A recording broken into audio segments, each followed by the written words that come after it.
Last kasi si Miguel kanina sabi niya, intimidated among the runners, sa'yo daw siya pinaka na-intimidate. Kasi, naramdaman mo ba? Na-intimidated siya sa'yo? Feeling ko pa maraming na-intimidate sa akin.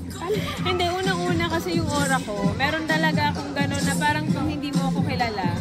Meron akong intimidating, parang characteristic siguro na hindi ko rin ma-explain bakit. Kala nila si Perena ka ba? Kala nila si Perena ako, tapos siguro ang laki kasi ng mata ko, kaya parang kala nila lagi akong, pag tumititig ako, lagi akong galit, yung gano'n. So parang, nagigets ko naman kung bakit siya na-intimidate. And I think magandang, magandang feeling din yun, kasi parang, at least may respeto.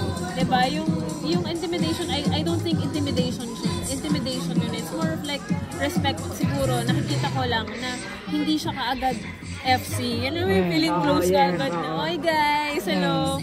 Kaya hindi siya naging trying hard para sa akin si Miguel to fit in. Kasi nagpro-progress yung yung halubilo niya sa amin. Hindi naman masyadong mataas yung wall niya, pero at the same time, hindi rin siya ganun, hindi niya masyadong pinipenetrate yung kung ano man yung sinabi niya sa'yo yun, nasa'yo siya. Nasabi niya sa akin yun.